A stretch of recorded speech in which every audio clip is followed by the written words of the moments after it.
행렬입니다. 행렬인데 여러분이 알아야 될 게 이제 어떤 부분이 있냐, 행렬에 대해서 서두를 좀 이야기를 하자면 10여 년 만에 행렬이 돌아왔어.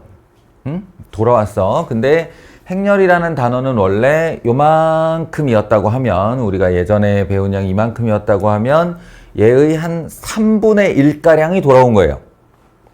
실제로 행렬을 처음부터 끝까지 너희가 개념서로 공부를 해봤지만 대체 이걸 어디다 쓰겠다는 거지? 하는 그 목적성이 잘 느껴지지 않을 거예요. 뭐 수학의 대부분 단원이 그렇지만 행렬은 더더군다나 도대체 이런 괄호 안에다가 숫자 4개 또는 숫자 2개를 이렇게 집어넣어서 이거 어쩌자는 거야. 근데 이 끝까지 배우면 행렬의 중요성 또는 행렬의 용도를 다 알게 되는데, 그 용도를 알게 되는 파트 부분은 하나도 안 돌아왔어요. 그래서 말 그대로 그 산수로 얘기하면 그냥 사칙연산만 딱 배우는 수준에서 행렬을 마치려고 하는 거예요. 여기서 이제 문제가 발생하는데, 어떤 문제가 발생하느냐, 여러분들의 그 학습 자료들, 이제 행렬이 다시 돌아와서 생겨난 문제집들 있죠. 오만 문제집들에는 이 뒤에 단원이 존재할 때의 문제들이 건너오기 시작합니다. 그러니까 원래는 요만큼만 가르쳤으니까 요만큼만으로 문제를 내야 되는데, 그러면 난이도가 다하 내지는 중하일 수밖에 없잖아. 그럼 여기서도 난이도를 이렇게 벌려야 되고, 그 난이도 상의 문제를 내야 되고, 그러다 보면 어쩔 수 없이 사고력이라는 미명하에 훗날 너희가 이제 자연계 대학에 가면 배우겠지. 자연계 대학에 가면 배우게 될 옛날에 있었던 단원의 문제가 슬금슬금 이렇게 건너오기 시작합니다. 올해가 이제 크게 그런 요동이 없다면 내년, 내후년은 더 심해질 거예요, 이게. 어쩔 수 없이 문제의 인플레이션 현상이라고 하지. 이런 문제는 여기까지는 애들이 다 준비를 했을 테니, 내가 행렬로 애들을 좀 꼬이게 하려면, 힘들게 하려면 어쩔 수 없지 뭐. 옛날에 있던 단원, 1차 변환에 있던 거, 행렬, 역행렬 개념이 있던 거, 막 이런 거 다 올라와요. 그래서 이제 내 입장에서는 그 라인을 잘 결정해야 돼. 안 그럴 거면 뒤에까지 그냥 역행렬과 연립방정식 그리고 1차 변환까지 싹 다 가르쳐버리면 그냥 거기 있는 문제가 그대로 나오게 되는 거니까 내 입장에서는 편한데 교과 과정 받게 되는 거지. 지금 안 돌아왔으니까. 그래서 내 입장에서는 너희가 지금 배운 그 기능으로 그대로 문제를 풀 수 있는 대로 그 능력을 향상시키는 것과, 아주 가끔 고난도 문제가 나오면 예전의 스킬들을 좀 이렇게 곁들여서 알려주는 두 가지 방식을 병행해야 되고, 내 입장에서는 그 선택이 매우 어렵다. 그래서 지금 이제 기본서들은 너희가 다 공부를 했다고 보고, 그런 스킬들의 일부를 좀 얘기해 줄 수 있는 문항들이 뭐가 있을까 해서 나름 센 수학에서 난이도가 좀 높은 C단계를 뽑았어요. 해봅시다. 뭐 처음에는 이제 뭐 당연하게 행렬의 정의 얘기입니다. 이건 해야 되나? 이거 말까? 이거 문제 알아들었어요? 이건 독해력의 문제죠. 그렇게 어려운 내용은 아니에요. 행렬의 정의가 항상 그렇듯이 이 말 뜻을 잘 이해하면 됩니다. 가로의 길이가 I, 세로의 길이가 J래요. 그러면 가로의 길이가 지금 저기 보이는 것처럼 1, 세로의 길이가 2가 되면 여기서 나올 수 있는 일행이열을 하라는 거예요. 이 도형에서 나올 수 있는 정사각형의 개수를 그 행렬의 일행이열 성분으로 하겠다. 눈에 보이시다시피 2개 있어요, 2개. 그래서 2개 이렇게 된다는 거예요. 그리고 이제 혹시라도 말기 못 알아들을까봐 요 사례를 하나 보여준 거죠. 가로가 2, 세로가 2가 되면 이 안에 들어있는 정사각형의 개수는 하나, 둘, 셋, 넷이 아니고 하나, 둘, 셋, 넷이 아니고 하나, 둘, 셋, 넷에 5이다. 바깥쪽까지. 그래서 A22는 5이다. 여기서 얘와 얘의 차이를 알아채야 우리가 3 곱하기 3도 적용을 할 수가 있겠죠. 그러면 3 곱하기 3 바로 써내려가 봅시다. 여기에는 1, 가로 1, 세로 1짜리 정사각형이 있고 그 안에 정사각형이 몇 개냐라고 질문했으니까 1행 1열은 1이겠죠. 그리고 1행 2열은 여기 써 있습니다. 여기 써 있습니다. 예, 그리고 이걸 알고 있다면 여기를 쓰는 것도 어려운 일이 아니겠죠. 얘를 가로로 눕힌 것 뿐이니까. 그리고 여기가 5라는 거예요. 이렇게 완성을 했으니 얘네들만 채우시면 되는데 예, 여기에 들어갈 놈 1행 3열이죠. 1행 3열. 그러니까 요렇게 생긴 녀석일 거예요. 그러면 얘는 하나, 둘, 셋, 세 개밖에 없어요. 그리고 얘하고 얘는 같은 거니까 요렇게 쓰겠죠. 예, 그리고 이제 요거 세 개만 주의하시면 됩니다. 뭐냐면 2행 3열, 2행 3열 그러면 요렇게 생기게 되는데 하나, 둘, 셋, 넷, 다섯, 여섯은 당연한 거지만 일곱, 여덟도 있다. 예, 일곱, 여덟도 있다. 이게 8. 그럼 당연히 여기도 8. 이렇게요. 그리고 이거는 이제 경우의 수 할 때 많이 나오는 문제죠. 이 안에 정사각형의 총개수를 세시오. 라고 하면 거의 공식처럼 나와 있는 게 1제곱 더하기 2제곱 더하기 3제곱 이겁니다. 그러니까 뭐냐면 마지막 줄이 3개잖아. 예, 그럼 거기까지 1제곱부터 제곱수를 늘려가시면 정사각형의 개수예요. 예, 그럴 수밖에 없는 게 이제 요 가로 1자리가 하나 둘 셋 하나 둘 셋 이렇게 해서 3제곱이고요. 가로 2자리가 요렇게 틀이 마련되면 하나 둘 옆으로 둘 하나 둘 위아래로 둘 그러니까 둘 해서 4개가 있다. 그리고 이제 길이 3짜리 정사각형이 하나 있다. 그래서 1제곱이죠. 이게 하나씩 늘어날 때마다 계속 제곱을 늘려주시면 됩니다. 9, 4, 1, 14죠. 이렇게 해서 성분 초합을 구해라 라는 단순한 문제입니다. 독해 문제예요. 독해 문제. 그 아래 것도 마찬가지. 교점의 개수 2차 함수와 이거 복소수 i랑 헷갈리면 안 돼요. 이건 i행 j열 성분 이야기입니다. 그래서 i와 j가 이렇게 난무하는 2차 함수와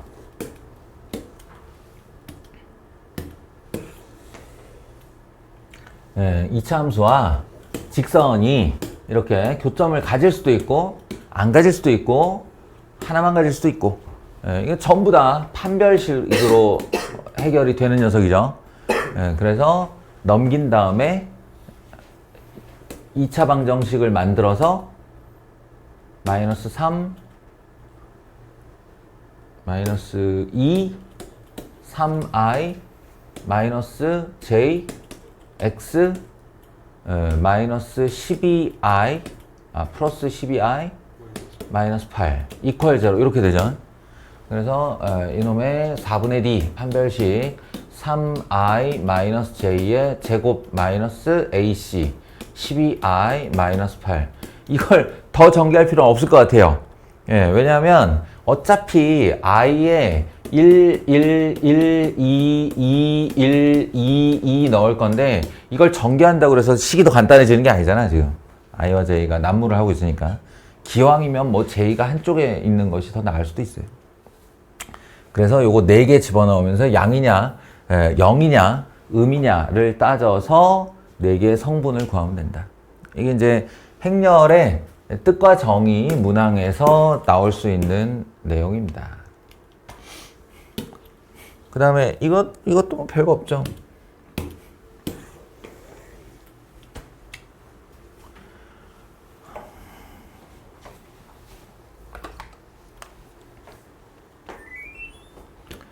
일단 첫째로는 행렬의 곱을 적절하게 구사할 수 있느냐.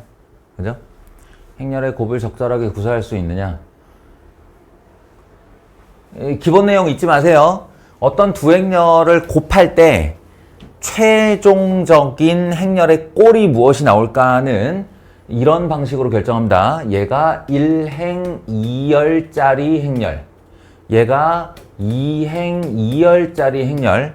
행렬의 곱은 요 두 개가 숫자가 같을 때만 이루어질 수 있으며 그 행렬의 결과값은 1행 2열, 앞에가 행, 뒤에가 열로 결정이 된다. 이렇게. 그러니까 결론적으로 저 녀석의 계산 결과 x 더하기 2y 하고 x-2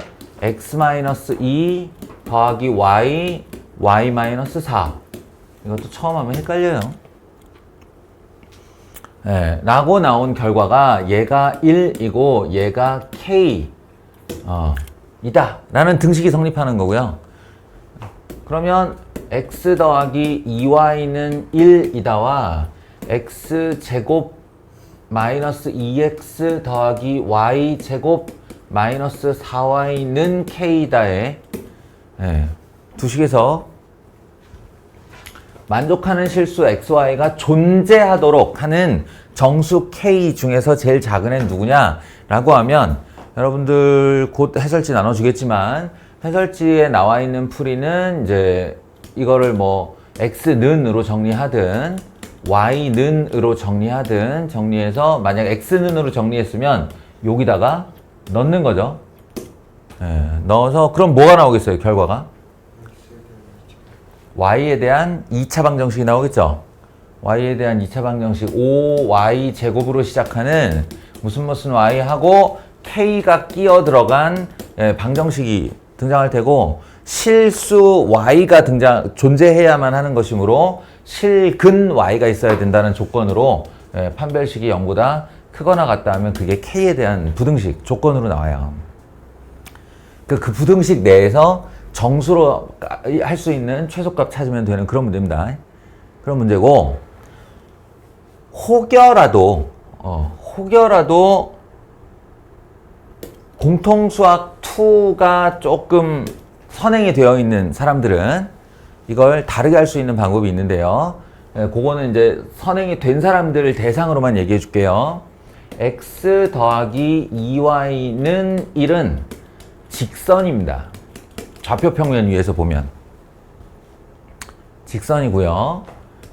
그 다음에 요거는 x제곱 마이너스 2x 더하기 y제곱 마이너스 4y는 k는 원의 공부를 한 사람들은 더하기 1 해서 x-1의 제곱 더하기 4 해서 x-2의 제곱 이퀄 k 플러스 5라는 방식으로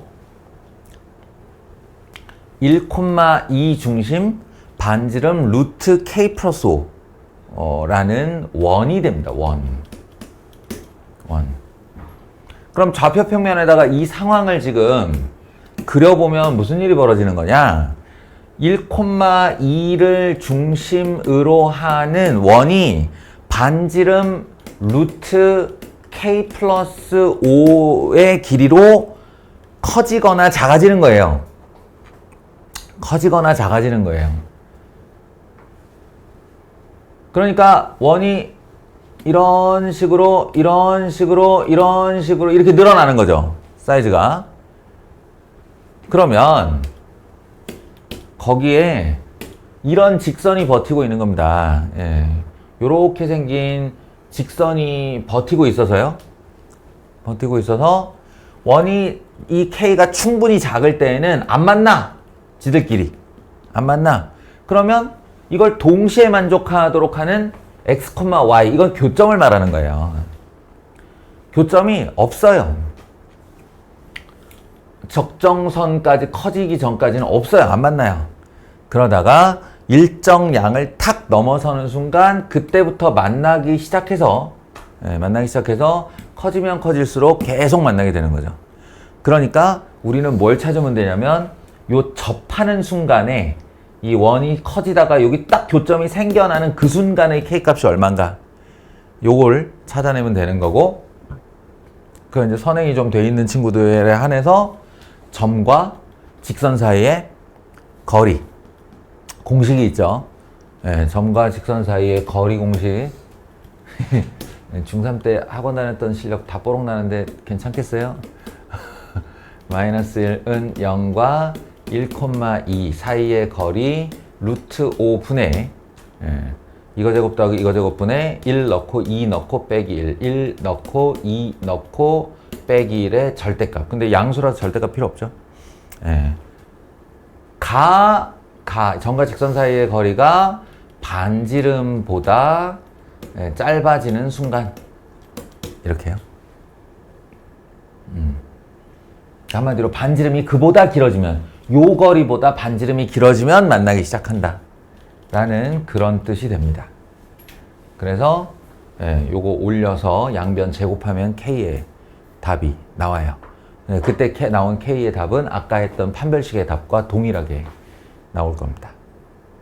요렇게 푸는 방법이 한 가지 있어요. 그리고 장담하건대 공통수학 2까지 지나가고 나면 다시 이 문제가 모의고사에 1학년 말에 등장을 했을 때 여러분은 반드시 이렇게 풀어야 됩니다. 그렇게 풀게 됩니다. 어떤 미친놈이 이걸 Y눈으로 정리하고 여기다 넣고 싶어요. 별로 안 그러고 싶어요. 지금 어쩔 수 없이 푸는 거예요. 그러니까 이게 언제적 문제라는 걸 말해주는 거죠. 옛날에 공통수학 수학 1에 수학 상에 점과 직선이 다 있던 때의 문제예요. 왜냐면 행렬은 2학 때 배우는 거였거든.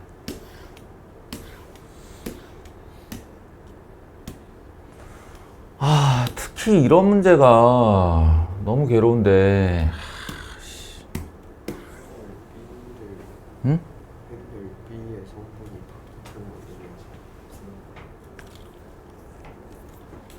그러니까 이게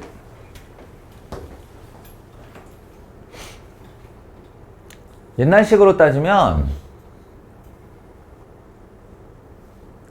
전혀 다른 풀이를 할 수 있습니다. 전혀 다른 풀이를 할 수 있는데 지금은 어쩔 수 없죠.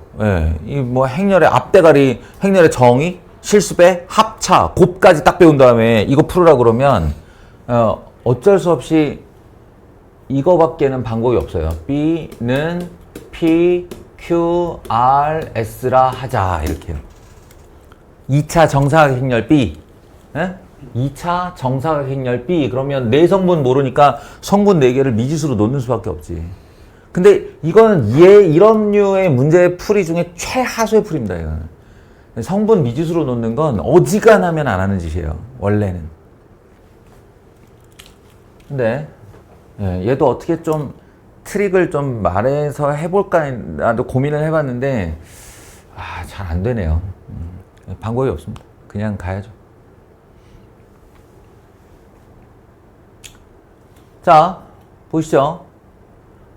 P 이렇게 놓고 먼저 가에다가 넣어서 미지수를 조금 줄여보자고 한다면 이런 거예요. P, Q, R, S에 1-1을 걸면 그 결과는 P-Q와 R-S가 되는데 그 결과가 0, 0, 1이에요. 0, 0, 1이에요. 그러니까 이게 0이어야 하고 이게 0이어야 하므로 우리는 P와 Q가 같은 값이고 R과 S가 같은 값이다 까지 알 수 있죠. 그러니까 굳이 미지수가 4개가 아니라 PP, RR로 써도 되겠다. 요 정도. 그리고 이 A 더하기 B 행렬의 1,2 성분과 2,1 성분은 각각의 성분끼리 더하는 거기 때문에 여기 1,2 성분이 1이고요. 여기 1,2 성분이 P니까 얘는 P 더하기 1이 될 거고요. 2,1 성분이 A이고 2,1 성분이 R이므로 얘는 A 더하기 R이 되어서 그 합이 얼마냐라고 물으면 지금 질문은 A와 P와 R에다가 1을 더한 값 이걸 질문하고 있다. 이걸 잊지 맙시다. 각성분의 합에다가 1을 더해달라. 내가 지금 뭘 하고 싶은지는 알고 들어가야 될 거 아닌가. 그 다음에 뭐 별거 없어요. A, B 1, AA, B PP, RR 은 2배의 A 1, AA 이다 가지고 등식 세워야죠.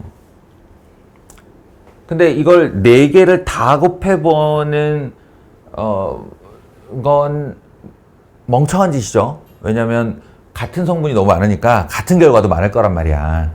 그래서 P 더하기 R, P 더하기 R은 2이다. 요 정도?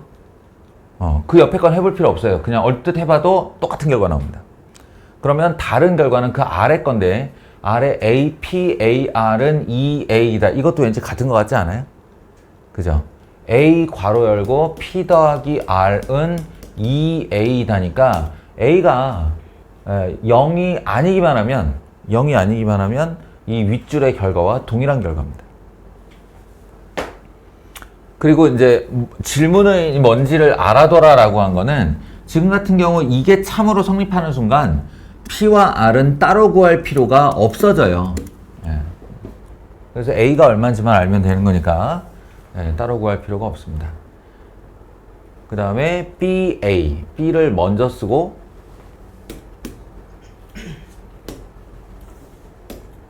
PPRR, A를 나중에 쓰고 11AA 는 4B이다.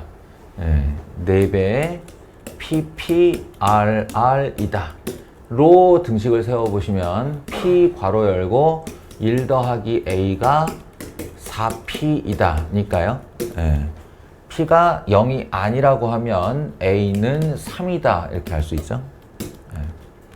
물론 여기서 A가 0인 경우를 가정하고 문제를 푼다거나 여기서 P가 0인 경우를 가정하고 문제를 푸는 것도 논술형이라면 있어야 돼요. 있어야 되는데 해보시면 바로바로 모습 나옵니다. 그래서 결론적으로는 A는 3, P 더하기라는 2. 원하는 거 다 구한 거죠, 뭐. 그래서 3 더하기 2 더하기 1. 이렇게 하면 되겠다. 속상하다, 진짜. 이거 이렇게 가르치고 저는 넘어가야 됩니다.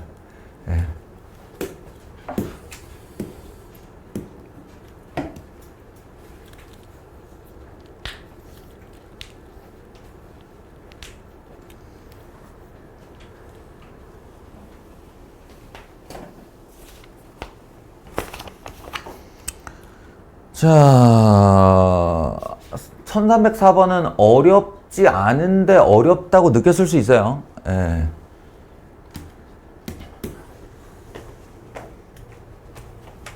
왜 그러냐? 이것도 단원의 위치가 잘못된 겁니다.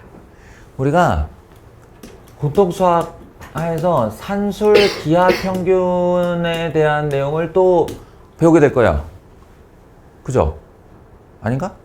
부등식에 절대 부등식 나왔나? 산술 기하 평균 우리 지금 시험 범위 있나? 없죠? 아마 명제 맨 뒤에 나올 거예요, 이게. 공통수학 2에. 산술 기하 평균이라고 그래서 A 더하기 B는 2루트 AB인 이 부등식이 A가 양수, B가 양수인 전제하에 반드시 성립한다. 이런 게 있어요. 일종의 공식 같은 겁니다. 두두 쓸 거예요. 근데 이걸 아직 배우기 전이라서 여기서 A 더하기 B가 0이다. 그래서 결국 얻어내는 건 얘하고 얘하고 둘이 더했더니 0이더라 해서 A 더하기 B는 10이더라를 얻거든요.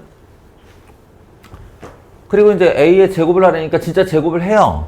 1AB-1, 1AB-1 해서 A1 더하기 AB 이렇게 결과가 나오는데 그것이 K2라니까 K 빵빵 K 이게 K2죠?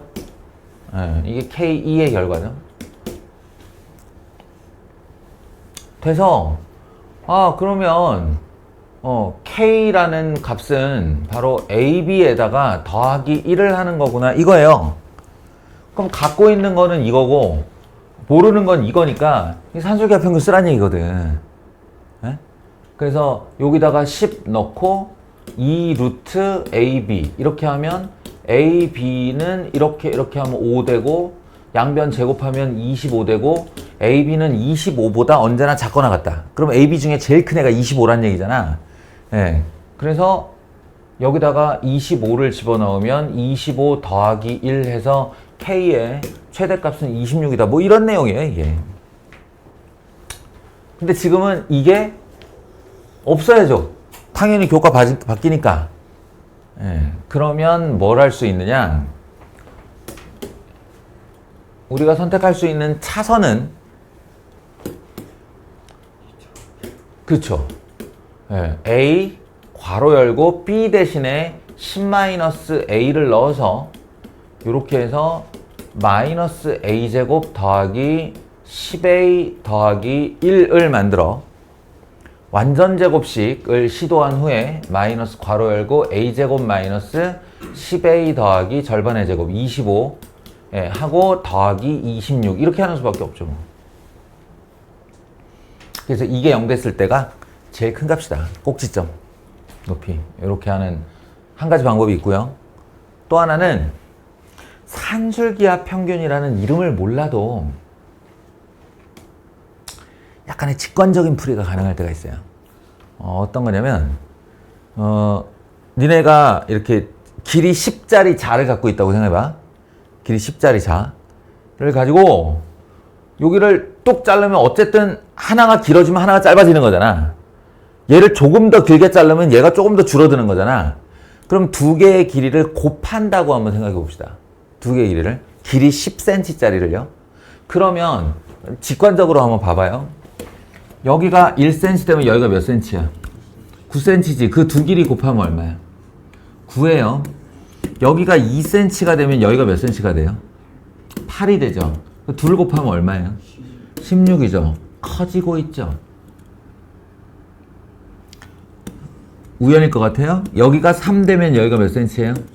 7이죠. 7, 3, 21. 커지고 있죠. 우연 아니에요.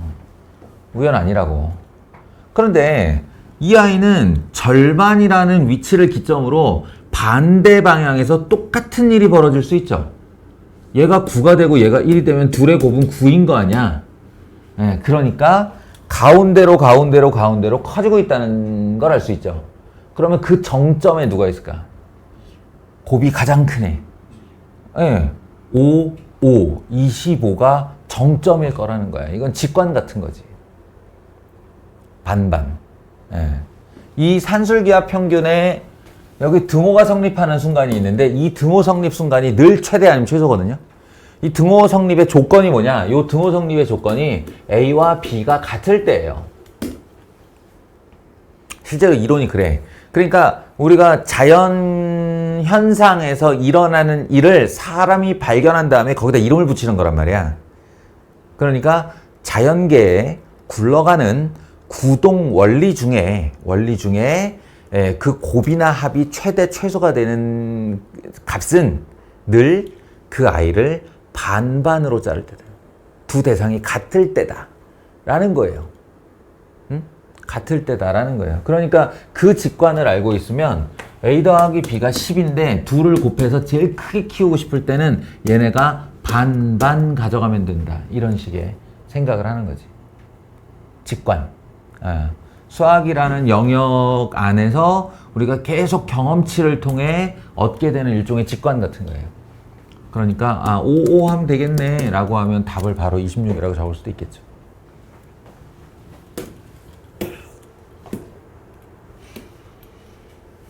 얘는 우리가 배운 거랑 접목시킨 문제, 그죠?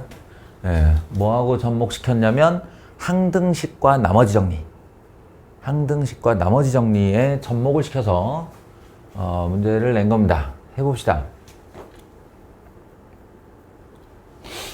A의 50승을 A를 50번 곱하라는 얘기인데 50번 곱하라고 시킬 리가 없잖아요.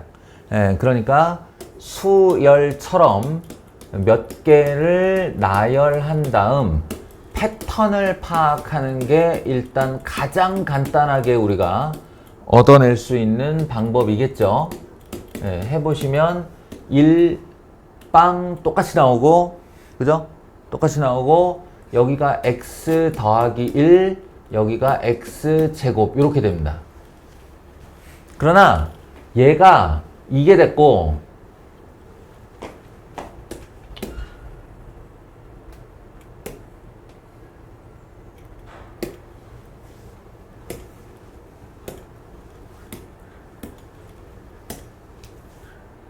이것도 순서대로 쓰면 이렇게 되는데 1이 1 플러스 x가 됐고 x가 x제곱이 됐다고 해서 패턴을 파악했다라고 할 수는 없죠. 사람은 그렇게 패턴을 파악하지 않아요. 3개쯤에서 의심을 하고 4개쯤에서 확신을 갖죠. 예, 그래서 3개까지 해봅니다. 그러면 결과가 어떻게 나오냐? 결과가 1 더하기 x 더하기 x 제곱과 x 세제곱 요렇게 끝이 나거든? 그럼 이제 의심을 하는 거지. 이거 맞나?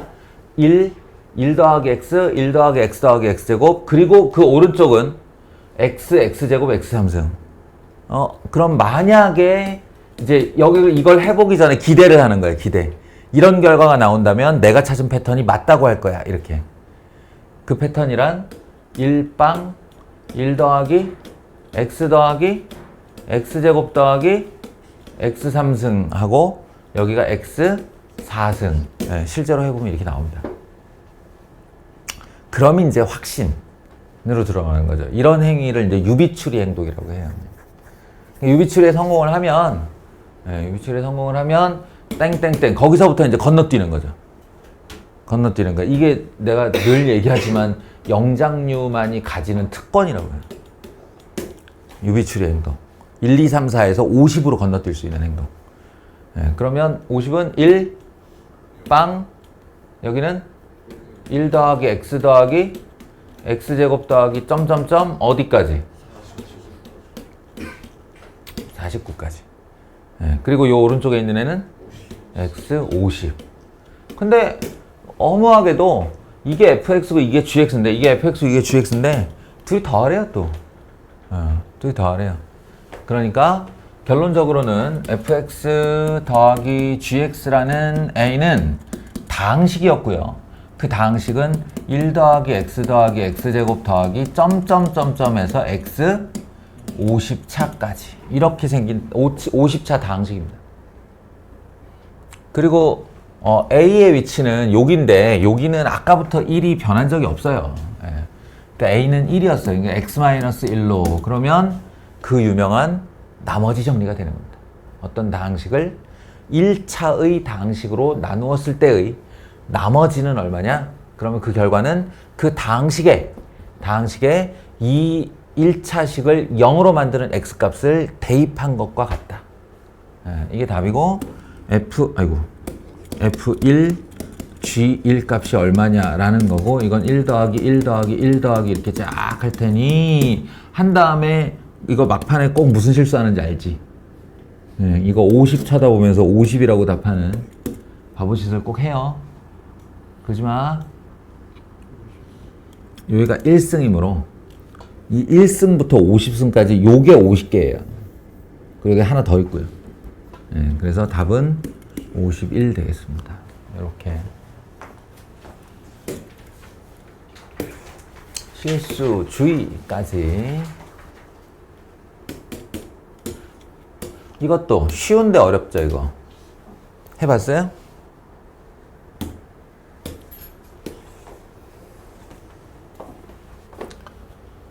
쉬운데 어려워요. 무슨 말이냐면 어차피 계산상에서 실수를 하지 않는 한 n이 홀수다. 그러면 a1을 p에다가 오른쪽에 곱하고 a2를 만들고, 그러니까 a2는 pa1이라는 거 모르는 사람 없고요. 그 다음에 n이 짝수이면 그럼 이거 당연히 a2 같은 거 생각하는 거 아니야? a2 왼쪽에 p 오른쪽에 구해서 a3를 구한다. 그럼 그렇게 구해진 a3는 홀수니까 요 짓을 해서 다시 a5를 구한다. p a3를 여기다 넣어서 a5를 구한다.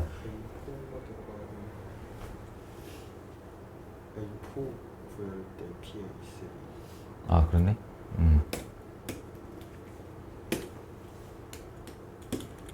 구한다. 그렇게 구한 A4는 짝수이므로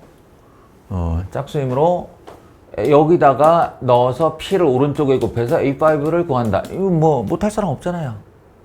그죠? P 값도 줬고 A1으로 출발을 시켰으니 이렇게 해서 A1은 1, 3, 2, 4 A2는 그걸 반영하여 내가 이걸 지금 해줄 필요 있나? 니네한테 실수하지 않는 장면을 보여줄 게 아니라면 너희들도 했을 거고 나도 했을 거고 그지? 그래서 계산에 밀리지만 않으면 A2가 2, 4, 마이너스 1, 마이너스 3. A3가 마이너스 4, 2, 3, 마이너스 1. A4가 3, 마이너스 1, 4, 마이너스 2. A6가 2, 4, 마이너스 1, 마이너스 3. 이쯤 오면 이제 대충 확신이 들지 않을까?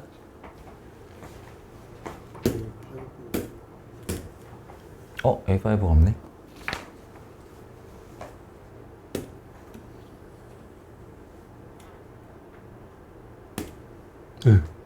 에이씨. 말자. 잘라서 어떻게 좀 해보려고 그랬더니. 다 했. A5가 1, 3, 2, 4. 그렇지. A5부터 살짝 의심을 하기 시작해서. 왜냐하면 얘랑 같네요. 그죠? 네, 그래서 혹시나 하고 A6를 해봤는데 아니나 다를까 얘랑 같네요. 이렇게. 그러면 홀수든 짝수든 4개씩 건너뛰면서 A1과 같고 A2하고 같구나. 예. 그래서 이 질문이 짝수 번째하고 홀수 번째를 묻는 거라면 이게 저렇게 이제 같아져 오는 라인 중에 A1, A5로 오는 라인인지 A3, A7으로 가는 라인인지 요것만 알아내면 된다 라는 거죠. 그래서 그건 어떻게 알아보는 거냐? 예를 들어 홀수 1001이 있으면 1001을 4로 나눈 나머지를 보는 거죠, 뭐. 4로 나눈 나머지. 홀수니까. 그러면 250에 누가 봐도 1000 딱 걸리고 1 아니에요? 네, 맞습니다. 여기가 홀수로 끝나면요. 4라는 짝수로 나누었을 때 나머지가 홀수라면 1 아니면 3밖에 없는 거 아니야. 그지?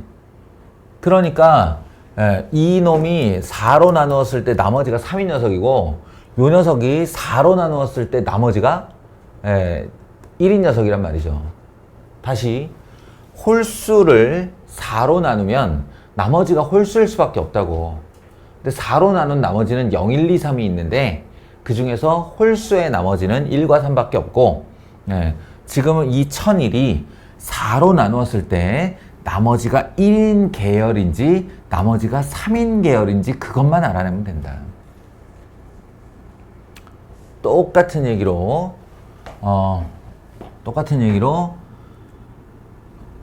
이 짝수 라인들은 2에서 6이 서로 같아질 거고 4에서 8이 서로 같아질 거란 말이에요. 그러면 얘가 1000이 짝수라고 했을 때 1000을 4로 나누었을 때 나머지가 0인 라인과 나머지가 2인 라인이 있다는 거지. 그 중에 우리가 찾는 애가 누구냐라고 하면 나머지가 0인 라인, 즉 얘란 말이에요. 아시겠어요? 그래서 순환 반복되는 라인으로 봤을 때 이 A1000이라는 아이가 바로 A4에 해당하는 거고 A1001이라는 아이가 얘랑 같은 겁니다.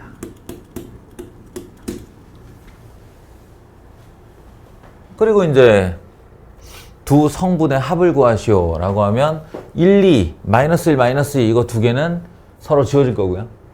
맞물려 지워질 거고 여기서 나오는 7과 여기서 나오는 7을 합치면 14가 되겠죠. 어려워요? 안 어렵죠 이거. 안 어려워요. 되게 쉬운 얘기예요. 근데 어려워요. 이게 답을 끝내 맞추기가 되게 어렵습니다. 그런 문제가 있어요. 어딘가에서 실수를 하지 않아야 되고 뭔가 패턴도 찾아야 되고 그 찾은 패턴에 요 놈인지를 제대로 골라내야 되고 하는 원리는 어렵지 않은데 계산상의 어딘가에서 실수를 할 수 있는 여지가 많은 문제들이 있어요. 주의.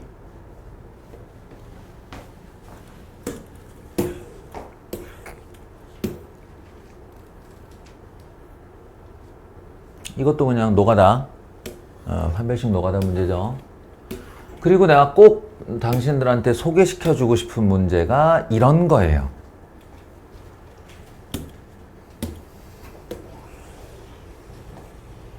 이거 원희하고 재성이 정도가 나한테 가지고 와서 질문을 했던 문제고요. 그런데 이번에도 반드시 한 문제가 나올 것 같습니다. 이런 류의 문제가. 그게 예상되는 이유는 아까 서두에 내가 얘기했지만 행렬을 왜 배우는지를 우리가 잘 몰라 지금. 왜 행렬을 쓰지? 왜 어디다 쓰지? 그러니까 다른 수학 단원들의 이론들은 이렇게 하다 보면 대충 이런 데 쓰겠구나라는 예상이라도 되는데 당최 대괄호에다가 거대한 괄호에다가 숫자를 넣어놓은 행위와 그것들을 희한찬란하게 이렇게 가로 세로로 곱해가는 이 과정이 도대체 뭘 어쩌겠다는 거야 라고 하는 그 용도를 모르는데 그 용도에 거의 유일하게 그 용도와 목적에 맞는 문항입니다. 이게.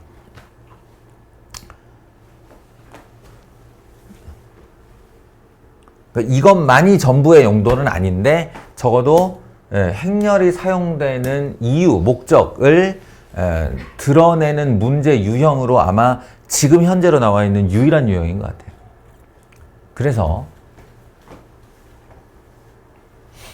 소개를 해주고 여러분이 이 문제가 나올 거니까 라는 생각으로 준비를 좀 했으면 하는 바람이 있습니다. 자, 읽어보세요. 어떤 사업이 있대. 누가 사업을 한대냐? 회사에서 새로 추진하려는 사업이 있어. 그래서 이거 할까 말까? 그리고 찬반 조사를 했는데 1차 조사 때 찬성 60, 반대 40이 나왔다 라고 했어요.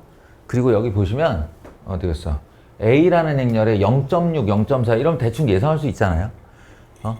A라는 행렬에 0.6, 0.4 이거 60%를 실제 비율로 나타내면 이거죠. 0.6 40%를 비율로 나타내면 0.4가 됩니다.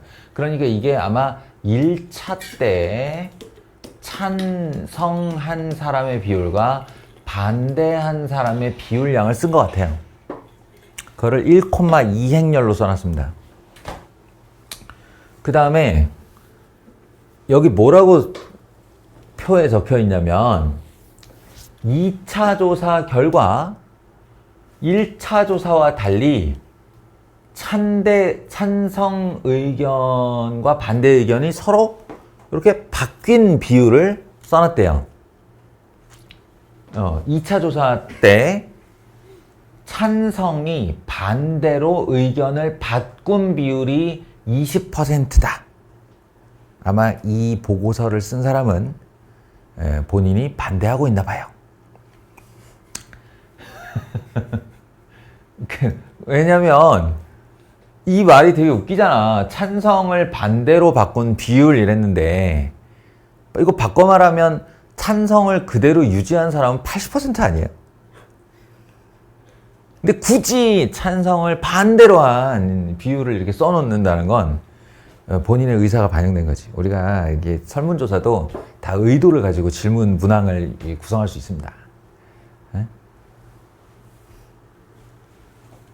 이번에 그 설문조사 이렇게 대통령 선거 설문조사 이렇게 받아보면 질문에 그럴 수 있잖아. 설계를 할 때 우리가 작정을 한다 그러면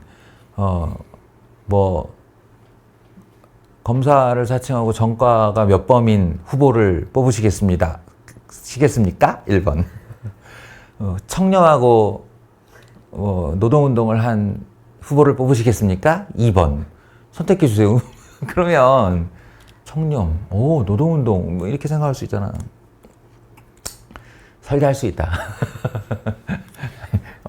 이상한 얘기를 흘러가는데 좌우지간 찬성을 반대로 바꾼 비율이 20%. 직전 조사에서 반대를 찬성으로 바꾼 비율이 30%. 반대로 얘기하면 반대하던 사람이 계속 반대를 하는 비율은 70%다. 이런 얘기야.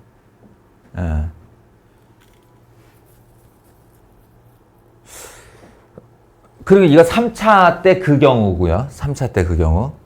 근데 여기 잘 보시면 행렬이 BC가 주어졌는데 방금 전에 내가 얘기한 거 그 생각이 없으면 이 0.8이 눈에 안 들어오는데요. 0.8이 눈에 안 들어오는데 0.8, 0.2 잘 보세요. 0.8, 0.2. 그러면 찬성이 그대로 찬성으로 유지될 확률이 80%라고 그랬어. 찬성을 반대로 바꾼 게 20%. 그럼 0.8, 0.2. 반대를 찬성으로 바꿨다가 0.3이에요. 30%니까. 그럼 반대가 반대로 유지됐다가 0.7이겠죠. 정확히 그 생각을 하면 요 녀석이 2차 조사 결과를 행렬로 나타낸 거예요. 그러니까 B는 0.8, 0.3, 0.2, 0.7 이렇게 나와 있지만 이걸 해석을 하면 찬성이 찬성으로 유지 0.8, 찬성이 반대로 바꿈 0.2, 반대가 찬성으로 바꿈 0.3, 반대가 반대로 유지 0.7. 내용적으로 보면 이렇다고. 응? 그럼 내가 3차까지 갈 것도 없이 여기다가 A, B를 이렇게 곱해 볼게요. 그럼 수치상으로 보면 0.6, 0.4를 0.8, 0.2, 0.3, 0.7에다가 곱하는 건데요. 곱하는 건데 아니 그걸 내용적으로 보면 1차 때 찬성, 1차 때 반대, 찬성이 찬성으로, 찬성이 반대로, 반대가 찬성으로, 반대가 반대로의 곱이죠. 그럼 이 결과를 먼저 해볼게요. 이 결과를 먼저 해볼게요. 그럼 얘가 1 곱하기 2행렬이고 얘가 2 곱하기 2행렬이라 결과는 1 곱하기 2행렬이 나올 수밖에 없거든요. 근데 어떤 결과들의 모임이냐 하면 찬성이 찬성에서 찬성으로 유지한 경우 이거죠. 찬성한 인원이 찬성에서 찬성으로 유지한 경우 그러니까 찬에서 찬으로 유지된 경우 더하기 왜냐면 이렇게 하고 더하기 이렇게 할 거니까요. 이해돼요? 그러면 이건 반대한 사람의 숫자 비율 이거는 반대가 찬성으로 바꾼 비율. 그러면 결론은 더하기 반대하다 찬성으로 바뀐 비율이죠. 그러면 이 왼쪽 1행 1열에는 어떤 인원들이 모여있나? 결과적으로 2차 때 찬성한 인원이 모여있는 거예요. 그러면 여기다 인덱스를 달아보면 이 결과는 1차 찬성 얘는 결과가 2차 찬성이 되는 겁니다. 그러니 그 옆에 거를 해보면 당연히 이렇게 나오겠죠. 얘랑 곱하는 순간 1차 때 찬성이었던 사람이 반대로 바꾼 숫자 더하기 1차 때 반대했던 사람이 그걸 유지한 결과 그럼 여기는 2차 반대 인원이 되겠죠.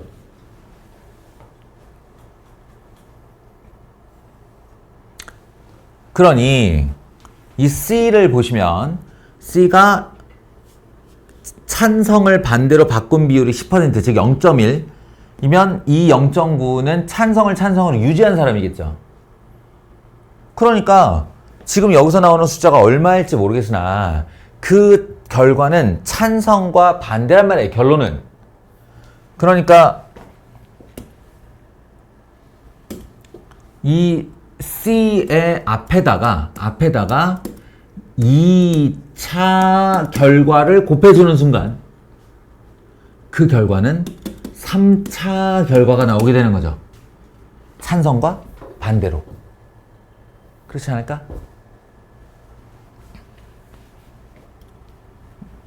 그러니 이제 결론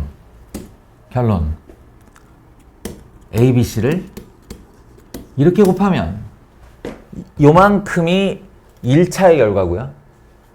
요렇게 곱한 결과가 2차의 찬반이고요. 이렇게 곱한 결과가 3차까지의 찬반으로 나옵니다. 이렇게요. 결과는 1 곱하기 2행렬일 테니. 그리하여 얘가 질문이 뭐지? 3차 조사 결과 찬성하는 사원들의 비율을 나타내는 것은 이라고 하면 왼쪽 첫 번째, 즉 1행 1열 누구의? ABC 행렬의 ABC 행렬의 1행 1열 성분이다. 1번이 답이 되는 거예요. 아시겠죠? 그럼 이 문제를 좀 변형하고 싶으면 1차에는 찬성을 했다가 결과적으로 반대로 바꾼 사람의 숫자는 이렇게 물어볼 수도 있고요. 또는 이런 행렬의 위치를 서로 바꿀 수도 있죠. 지금은 이거 가르치는 용도니까 1차, 2차, 3차 이렇게 했는데 BC 행렬을 니네가 해석해 그러면서 BC를 바꿀 수도 있잖아. 그러면 내가 곱하는 순서를 어떻게 바꿔야 될지도 자기가 생각을 해내야 되는 거잖아요. 네, 그렇게 변형이 가능합니다. 그리고 이거는 뭐 회사에서 찬반 뭐 뿐만 아니에요. 예, 무슨 날씨 해가지고 맑은 다음날 맑을 확률, 맑은 다음날 흐릴 확률, 흐린 다음날 맑을 확률, 흐린 다음에 흐린 확률 이런 거 가지고 날씨 예측 모델로도 쓰고요. 예, 행렬에서 실제로 행렬의 사용 용도입니다. 산업계에서. 예, 산업에서 많이 써요. 어떤 소비자가 자기가 쓰던 물건을 계속 쓴다와 새 제품이 나오면 그걸 바꾼다의 비율 이렇게 해가지고 그걸 연차별로 해서 몇 년 차쯤에 몇 퍼센트 정도 바꾼다 이런 걸 계산할 때 행렬을 써요. 실제로. 대단히 중요한 문제 유형입니다.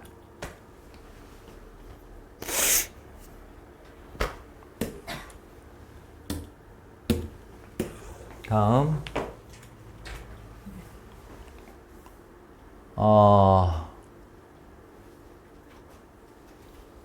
이거는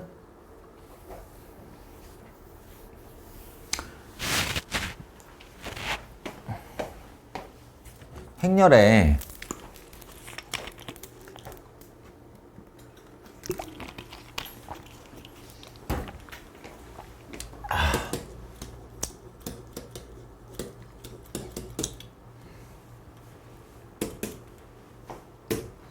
우리가 지금 사실상 메인스트림은 행렬을 몇 개 안 배우기 때문에 행렬의 연산이 메인스트림이죠. 연산. 계산하자는 거야. 행렬을 계산할 줄 아냐. 네, 그러면 거기에 이제 뭐 실수배도 있을 수 있고 합도 있을 수 있고 차도 있을 수 있지만 누가 뭐래도 곱이 또 주인공이라는 사실을 알겠죠. 제일 헷갈리기도 하고 가장 생소하기도 하고 연습량이 좀 필요하기도 하고 일반적인 숫자의 합이나 숫자의 차와 다르기도 하고 이게 메인이에요. 이게 메인이에요. 그러면은 이 메인에서 중요하게 생각하는 게 뭐냐라는 거예요. 중요하게 생각하는 게 뭐냐. 그거를 메시지로 알아들어야 됩니다.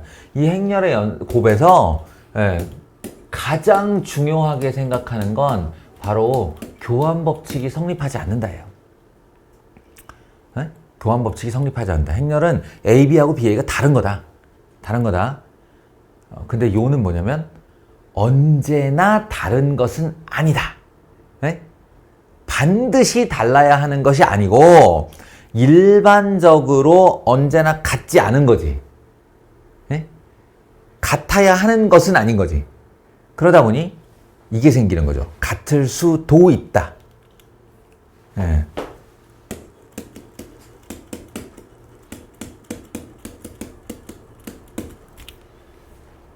항상 같아야 하는 것은 아니다라는 명제가 됐으니까 바꿔 말하면 같을 수도 있다. 특정 조건이 만족되면.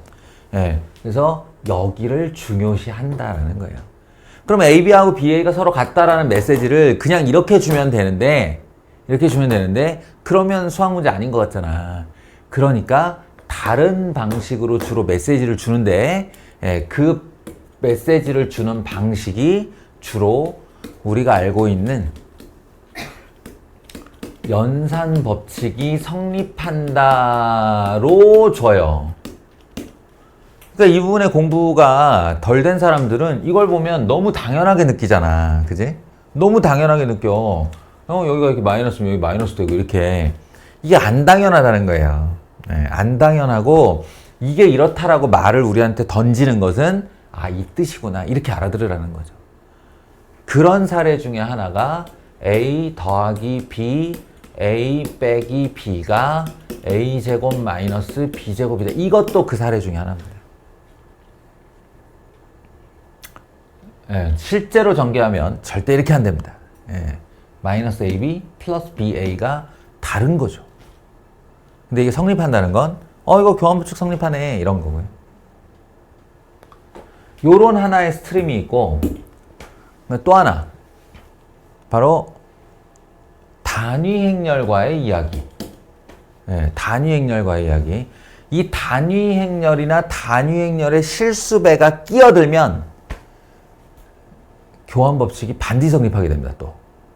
예, 왜냐하면 A2와 2A는 증명 필요 없이 언제나 참이거든요. A2와 2A는 항상 참. 그래서 단위 행렬의 실수배가 끼어드는 순간 여러분은 예외 없이 고민의 흔적 없이 그냥 바로 이렇게 쓰시면 됩니다. 네? A 플러스 2배 2가 돼도 마찬가지예요. 얘가 A제곱 더하기 4A 더하기 4E 해도 되나요? 됩니다. 단위 행렬이 끼어들면 반드시 돼요.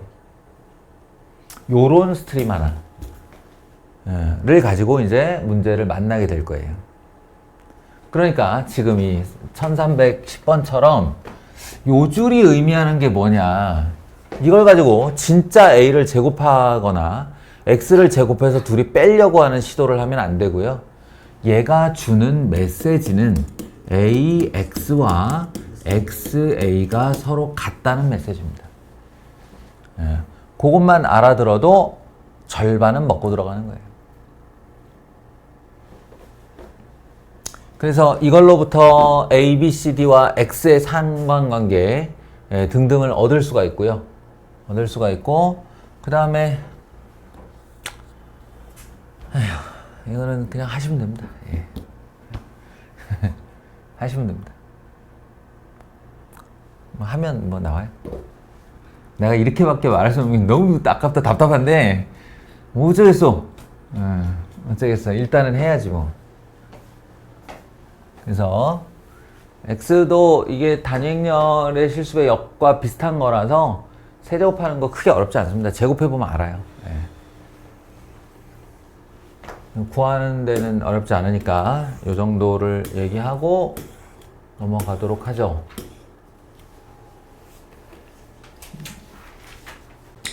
자, 1311번. 이것도 약간 의미심장한 문제인데 요거는 기술적인 부분을 조금 말을 해줘도 될 것 같아요. 예.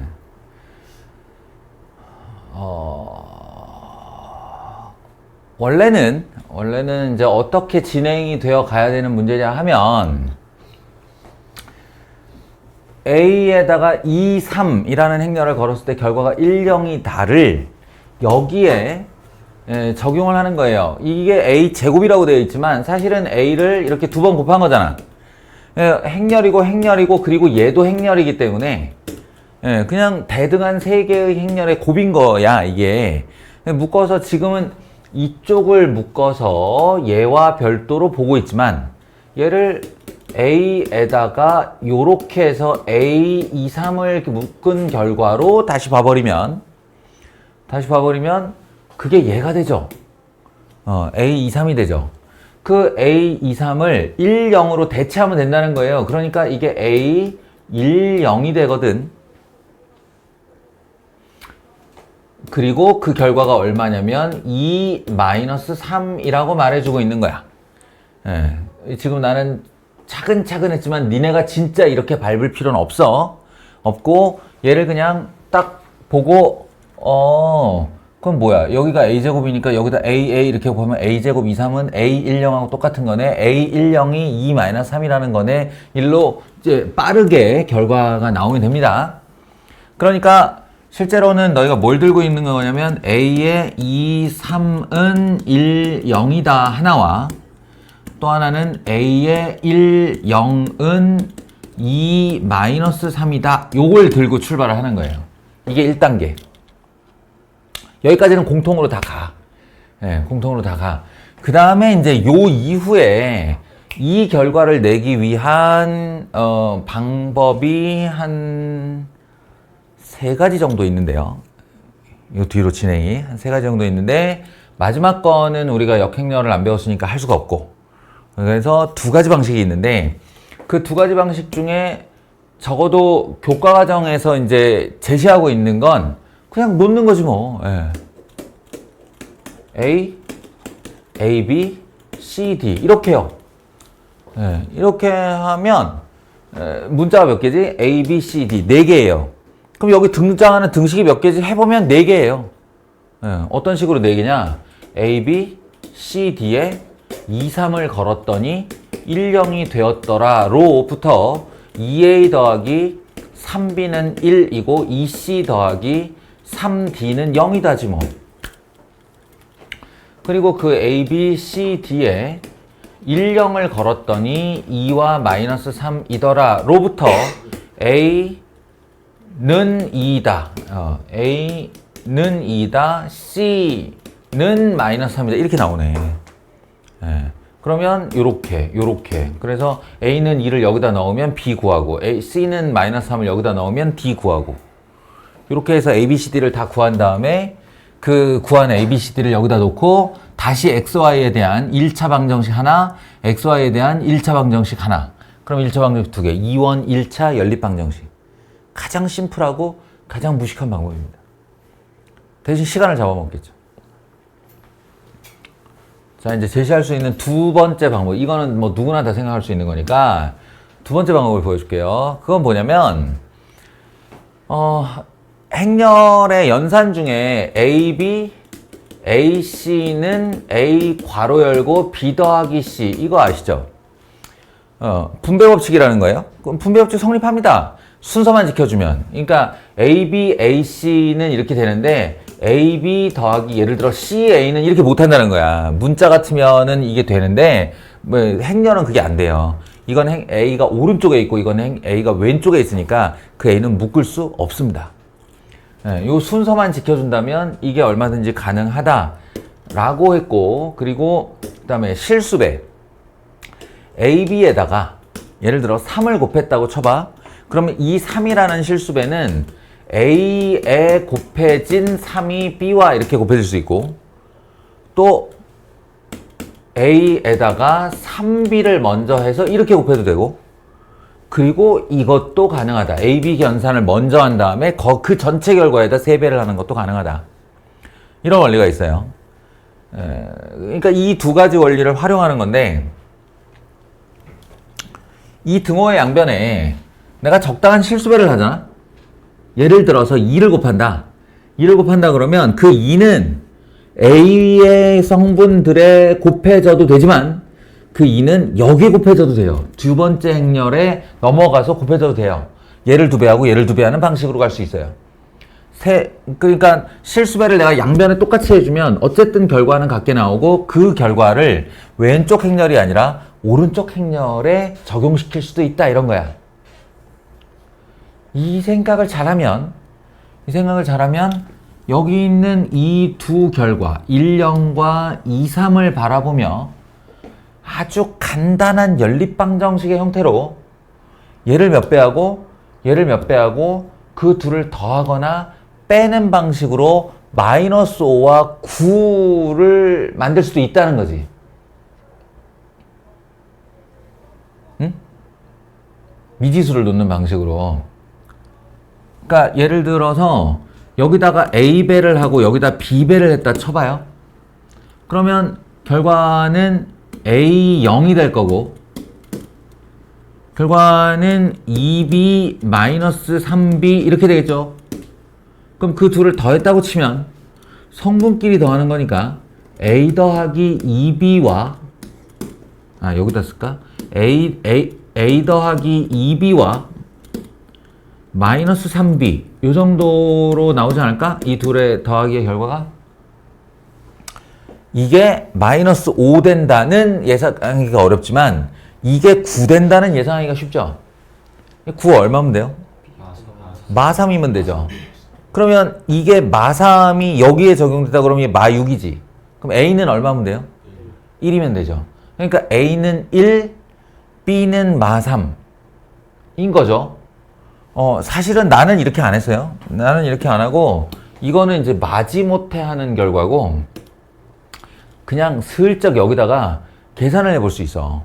그러니까 이 둘을 더할 건데 9가 되려면 여기다가 마이너스 3배를 한번 해보자.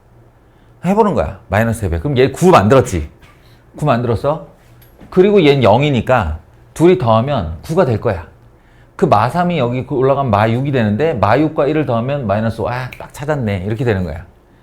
그러니까 다시 이 결과를 A, 2, 3 얘는 곱하기 1을 한다는데 1을 한다는 건 아무 짓도 안 하는 거죠 사실은. 예, 다만 여기다가 마이너스 3을 곱해서 마이너스 6과 9를 만들 건데 그게 여기만 곱하는 게 아니라 여기도 곱한다는 거죠. 그래서 여기를 왜 이러냐 마이너스 3과 0이 되게 만드는 거예요. 그리고 이 둘을 더했죠. 네, 더할 때 보시면 얘네들은 행렬끼리의 합이니까 마5와 9가 바로 되는 거고요. 얘네 둘을 더하는 건 바로 이 원리가 성립하는 겁니다. A의 어떤 행렬 더하기 A의 어떤 행렬이니까 A를 바깥으로 묶은 채 이 두 결과를 더하면 된다. 그럼 성분끼리 2와 마이너스 3이니까 얼마예요? 마이너스 1. 그리고 3과 0이니까 더하면 얼마예요? 3 이렇게. 그러면 XY가 즉시 나왔죠. A에다가 이 1차 1 곱하기 2 행렬을 하나 곱했더니 마이너스 5, 9가 되었다. 그 XY는 얼마인가? 얘가 X고 얘가 Y요. 이렇게 할 수 있다는 거죠. 이게 이제 두 번째 방법. 될 수 있습니다. 이게 더 빠르겠죠. 성공만 빠르게 한다면. 오케이? 계산의 트릭입니다. 한번 연습해 보세요. 이게 이제 나중에 요 뒷단원으로 가면 얘가 뭐가 되냐면 이제 행렬과 연립방정식이라는 단원이 됩니다. 그러니까 뒤에 단원에서 끌어온 거예요, 이게.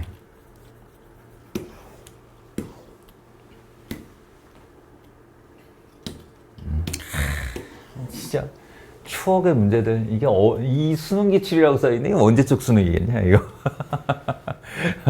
네, 너희가 태어나기도 전일 가능성이 매우 높아요. 진짜 추억의 문제들이다. 자, 다음 조건을 만족시켜요. 교환법칙 성립합니다. 땡큐. 교환법칙이 성립한다 한 말로 안 끝나. 그러니까 지금부터 니네가 알고 있는 모든 다항식의 연산공식을 사용해도 된다 이런 뜻이에요. 인수분해부터 전개까지 다 써도 된다 이런 뜻이고, 그 다음에 나가 의미하는 바는 이제 원래 단위행렬이 끼면 연산법칙은 항상 성립한다고 그랬으니까 이거 전개하면 a-2b 더하기 b 제곱 이렇게 되는데요. 그게 2-b와 같다. 무슨 뜻이냐? 2 지우고 b 제곱은으로 쓰면 여기는 마이너스 2b가 일로 넘어가서 b가 된다. b 제곱은 자기 자신이 된다. 이런 뜻입니다. 그리고 그나마도 그 AB나 BA는 이건 BA도 되죠. 예. AB, BA는 다 마이너스 B로 대체할 수 있다. 그 말인 즉슨 여기에 A가 들어간 어떤 식이 나와도 이거 다 B로 바꿀 수 있다 이런 얘기예요. 예? B로 바꿀 수 있다. 바꿔보시죠. B 제곱이 B인데 B 3승은 B가 아니겠니? B 3승은 B 제곱이고 그것은 다시 B가 되겠죠. 그러니까 이거는 의심할 여지 없이 그냥 B입니다. 다음 요 BA 3승도 마찬가지인데 이게 2BA의 A 제곱 이런 거잖아요. 말하자면 결합법칙이 성립하니까. 근데 이 BA는 마이너스 B와 같다고 그랬고, 따라서 이건 마이너스 B 하나로 대체가 되면서 마이너스 2BA 제곱이 되는데 봐요. A 한 차 줄었죠. 계속 가면 됩니다. 마이너스 2 BA에 A 이렇게요. 그럼 요 녀석이 다시 마이너스 B가 되죠. 그러면서 2배의 BA가 되는데 2배의 BA가 되는데 또 줄었죠. 예, 그럼 2배의 BA 된 건 다시 마이너스 B로 바꿀 수 있어서 마이너스 B가 됩니다. 결론적으로. 그러면 얘는 B, 얘는 마이너스 2B 둘이 더하면 마이너스 B 이렇게 되겠죠. 예, 엄청 쉬운 문제입니다.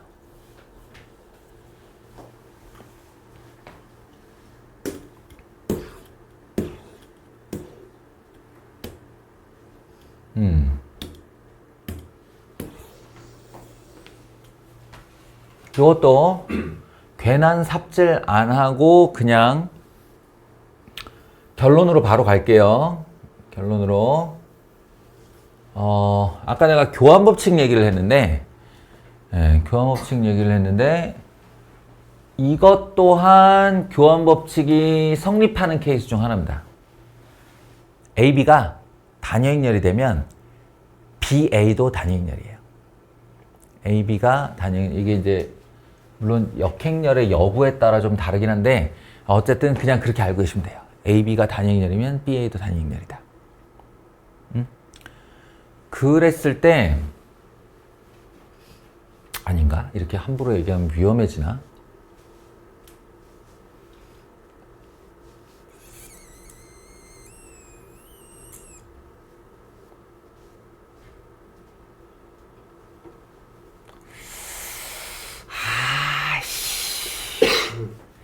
이건 살짝 고민이 되네.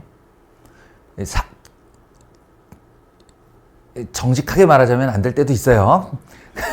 될 때도 있는데 역행렬을 배우지 않을 거잖아. 배우지 않을 상태에서 이렇게 낸다면 이건 교환법칙이 성립해야만 하는 게 아닐까? 나는 하여튼 그런 생각이야. 그래서 이렇게 두 개가 주어지면 이 행렬 AB는 문자처럼 써도 된다는 겁니다. 문자처럼 써도 되고, 그러면 이게 문자와 실수 쪽으로 오면 이게 AB equal BA가 성립한다 성립하지 않는다가 행렬을 문자의 연산처럼 써도 된다 안 써도 된다를 가르는 결정적인 그 기점이거든. 그러니까 교환법칙이 성립해버리면 문자가 숫자가 돼도 상관이 없는 거예요. 그러니까 행렬이 문자가 돼도 상관이 없는 거예요. 그래서 이 2는 단위 행렬은 숫자에서 무슨 역할을 하느냐? 1의 역할을 합니다. 1. 그래서 얘를 A 더하기 B는 1, 제가 AB는 1 이렇게 여겨도 되거든요. 그럼 아시다시피 AB를 근으로 하는, 두 개의 근으로 하는 2차 방정식을 하나 생각해 보시면 x제곱하고 마이너스하고 여기다 합을 걸겠죠. 그 합이 1이에요. 그럼 마이너스 x 이렇게 되겠다. 그죠? 그리고 여기다가 두 근의 곱을 걸겠죠. 두 근의 곱이 AB인데 1이래요. 그럼 더하기 1. 어디서 많이 보던 애다 이거? 오메가 나오는 개죠. 그럼 앞뒤로 x 플러스 1을 곱하면 x 세제곱 플러스 1은 0이 될 거예요. 그리고 x 세제곱은 마이너스 1이 될 거예요. 이게 의미하는 바가 뭐냐? 이 x는 a가 되기도 하고 b가 되기도 하는 녀석입니다. 따라서 a의 세제곱을 하면 마이너스 2가 나온다. 이게 a의 세제곱을 하거나 b의 세제곱을 하면 마이너스 2가 된다. 행렬로 변환시키면 이런 뜻이 됩니다. 다시 말하면 a의 요거를 이제 단위 행렬 2로 바꾸는 첫 단위는 바로 6승이라는 소리죠. 마이너스 2를 제곱했을 때 2가 되니까. 네, 그래서 이거 6죽이 순환 행렬이다 라는 뜻이 됩니다. 그럼 이제 우리에게 남은 건 100이 6번의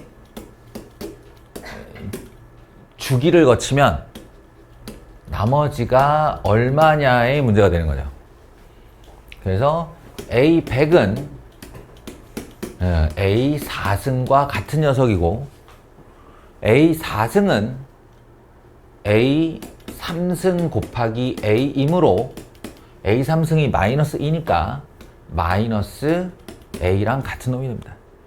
A100이 마이너스 A랑 같으면 B100은 당연히 마이너스 B와 같겠죠. 입장이 같으니까요. 예, 그리고 그 둘을 더해놨잖아요. 예, 그럼 마이너스 묶고 A 더하기 B가 되죠.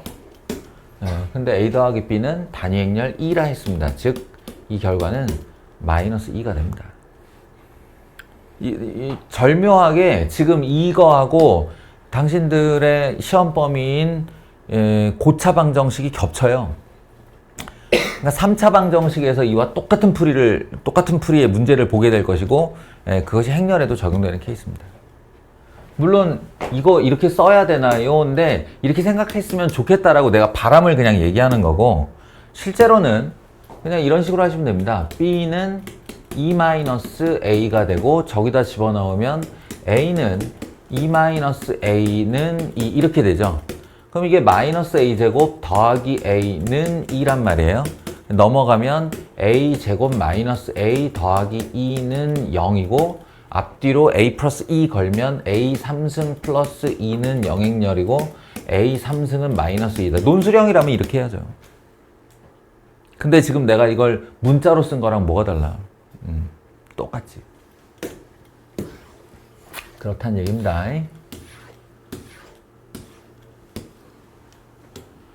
이거 교환법칙 성립 안 하는 성질 관련된 문항.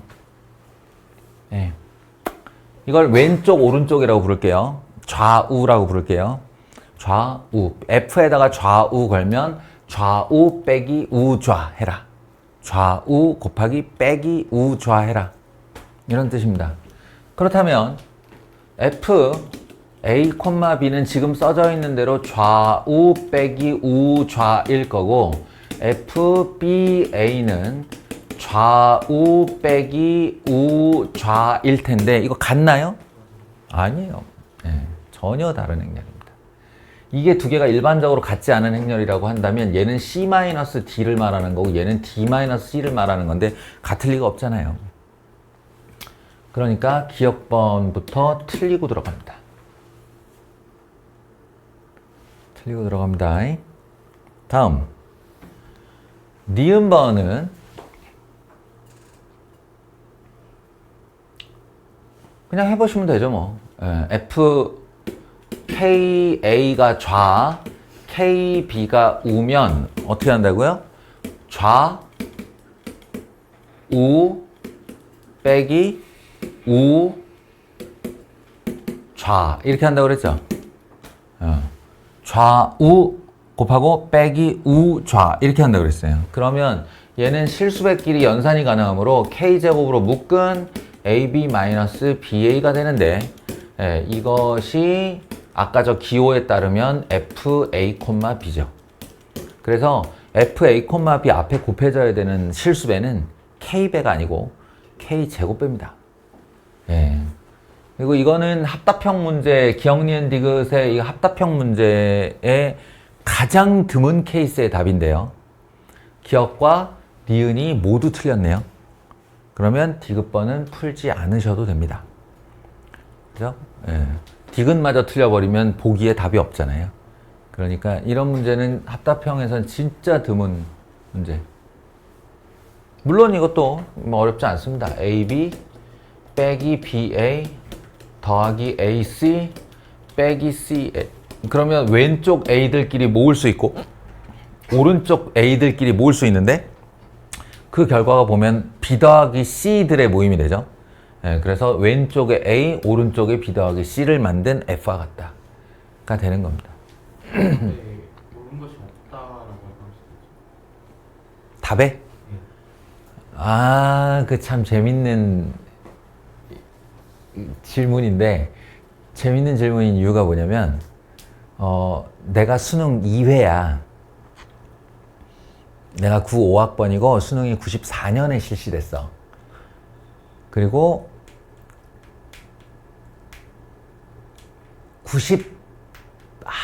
정확히 연도가 기억이 안 나는데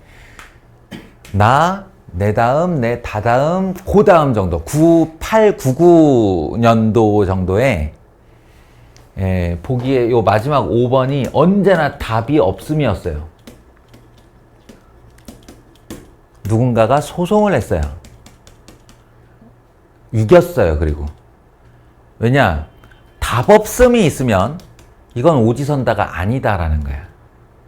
오지선다는 20%의 확률로 찍어서 맞출 수 있는 결과도 내줘야 되는데 답이 없음은 결과가 커진다는 거지. 그 선택의 결과가 커진다는 거야.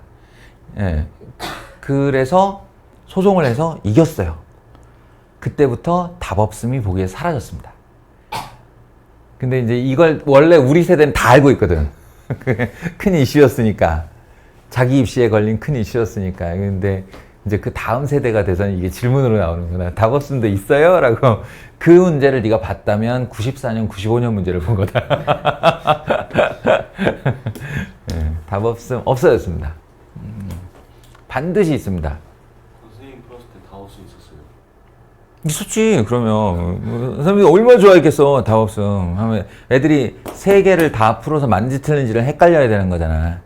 근데 사실은 이게 답 없음이 없어지면서 나름의 요령이 생겼어요.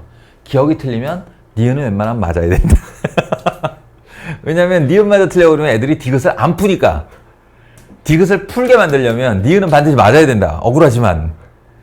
그러니까 이제 그 옵션을 없애려면 또 반대로 또 한 70%의 확률로 기억은 무조건 맞아야 된다.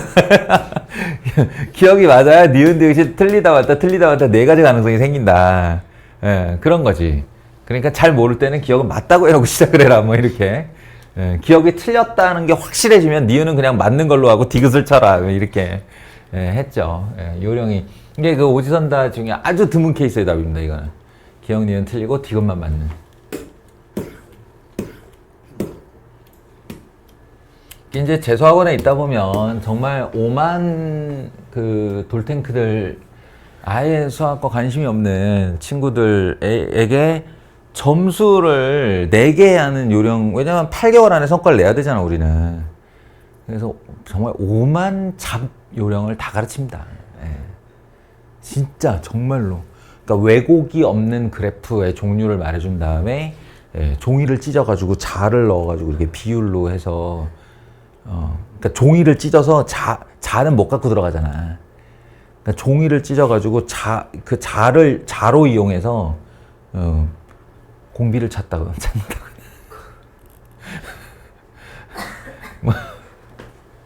옛날에 막 손톱을 120도로 깎아가지고 뭐 대본다거나 뭐 별의 별일이 다 있었어요. 부정행위요.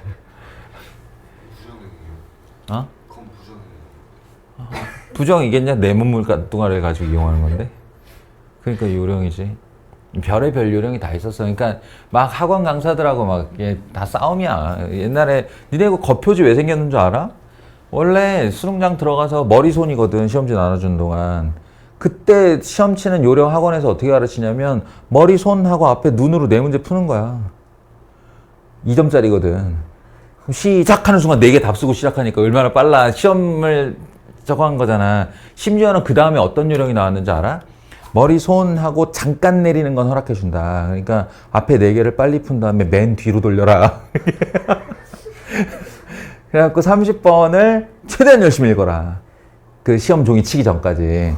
문제를 숙지하는 시간을 줄여서 버는 거다. 그 이후로 표지가 생겼습니다.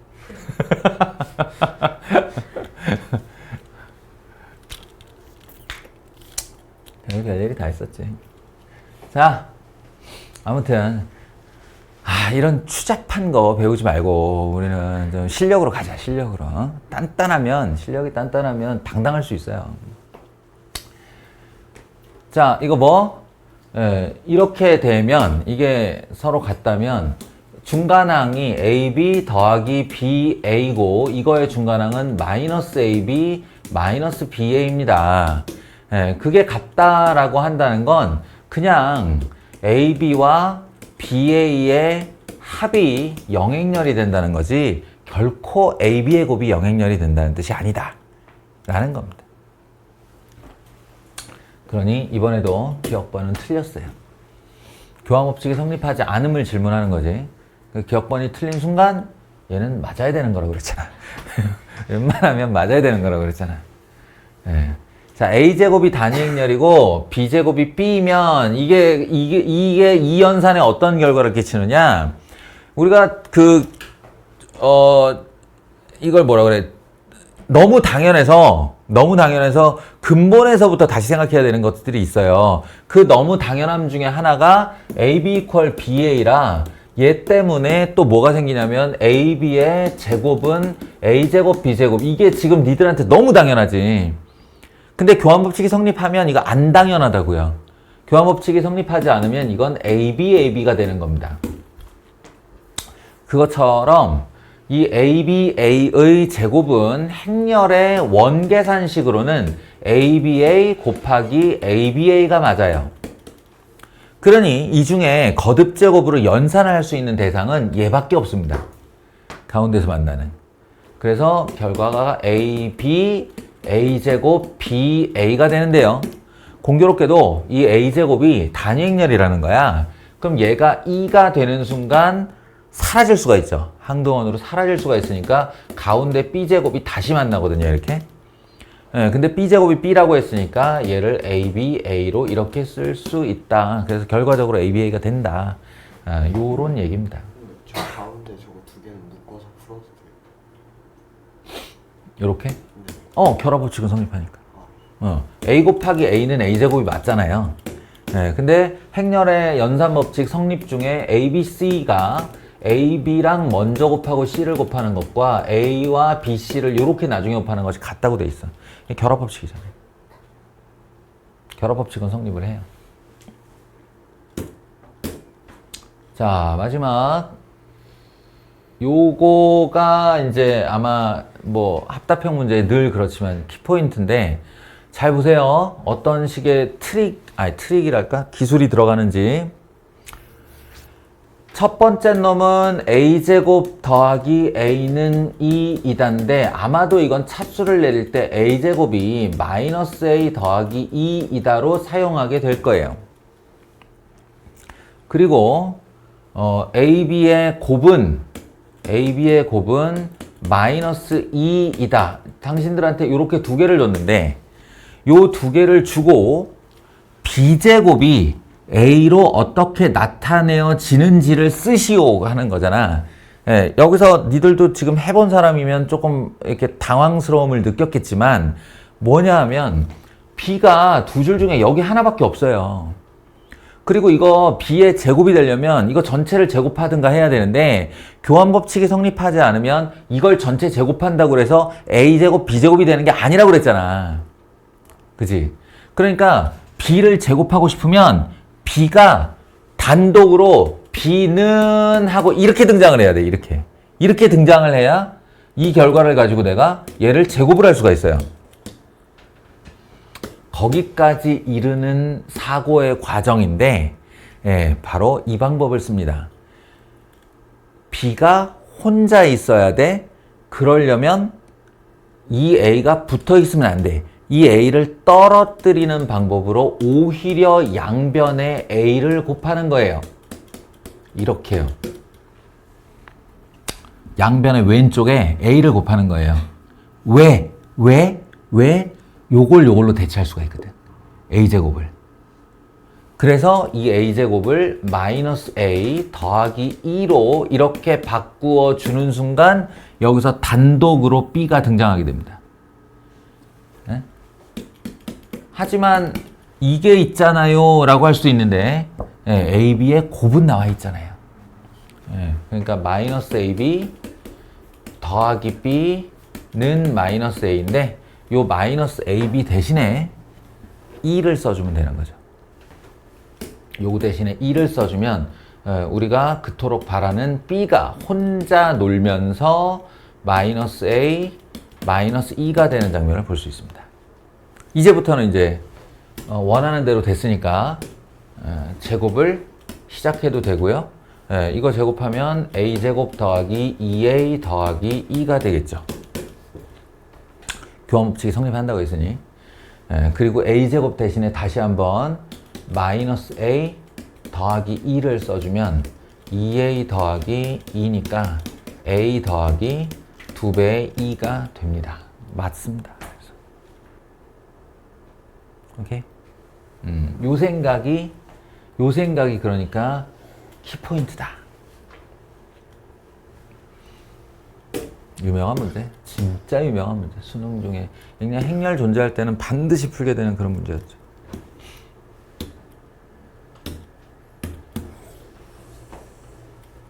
아이고야.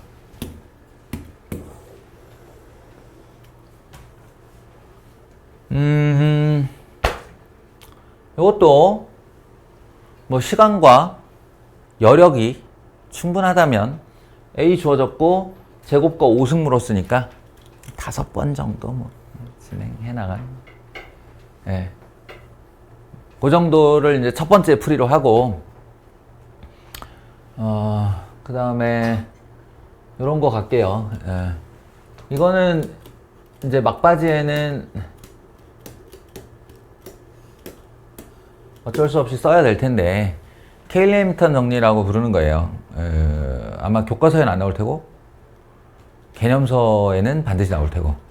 케일리 해밀턴 정리 뭐냐면 2차 정사각 행렬 A에 대하여 그 A가 A, B, C, D로 이렇게 주어지면 반드시 참인 2차식이 하나 나온다는 거예요. 는 0이 되는 2차식. 뭐냐면 요 A를 제곱하고 그 다음에 A에다가 앞에 이쪽 대각선 이 둘을 더해요. A 더하기 D. 마치 두 근의 합처럼 마이너스 A 더하기 D 이렇게. 그리고 여기는 단위 행렬을 붙여주는데 이 단위 행렬에는 요 방향 그대로 지키면서 곱해요. AD 그리고 이렇게 하면 BC. 그 둘을 빼요. AD 마이너스 BC. 나중에 알게 되겠지만 행렬에서 아주 중요한 식입니다. 저 AD 마이너스 BC가 판별식이라고 부르는 거예요. 행렬의 판별식 이렇게 부르는 겁니다. 제가 AD 마이너스 BC 그걸 여기다 쓰는 거예요. AD 마이너스 BC를 이렇게 쓰는 거예요. 이 식이 언제나 영행렬이 된다라는 것이 케일리 해밀턴의 정리입니다. 그러면 저렇게 이상하게 생긴 행렬, 그냥 뭔가 특징도 하나도 안 보이고 숫자 아무렇게나 써는 것 같은 이 아이에 대해서 특별한 노력 없이 반드시 참인 2차식 하나를 얻어낸다는 얘기거든. 예, 그래서 케일리 해밀턴 정리에 의하면 A제곱, 자 보세요. 마이너스 얘네 둘을 더해요. 2죠. 그러면 2A가 됩니다. 이렇게.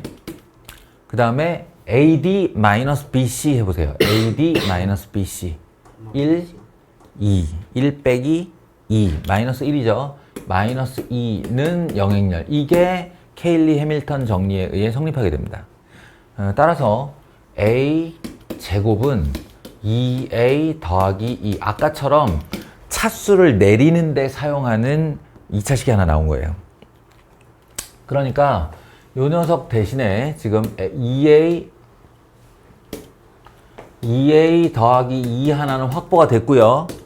그 다음에 이제 쟤를 5번 곱하는 수고로움 없이 바로 차수를 내릴 수 있어요. 예를 들어서 양변을 제곱하면 A 4승인데 그 A 4승은 4A 제곱 더하기 4A 더하기 2가 되겠죠. 인마를 제곱하는 거니까. 근데 이 A 제곱 대신에 2A 더하기 2가 또 들어갈 수 있기 때문에 결과는 12A 플러스 5E가 됩니다. 됐죠? 그리고 A 5승이라 함은 그 결과에다가 다시 A를 곱해준 것과 같잖아요. 그러니까 12A 제곱 더하기 5A가 되는데 이 A 제곱을 또 한 번 2A 플러스 2로 차수를 내려주면 24, 29A 더하기 12E가 됩니다. 그래서 요 녀석은 29A 더하기 12E 합치면 31A, P가 31, 13E, Q가 13 이렇게 됩니다. 그래서 뭐 사실 이걸 하는 속도가 쟤를 5번 거듭 제곱하는 속도보다 더 빠를지 어떨지는 모르겠어요. 하지만 실수의 여지는 많이 줄여줄 겁니다. 네, 우리 요거 하다 많이 틀리잖아.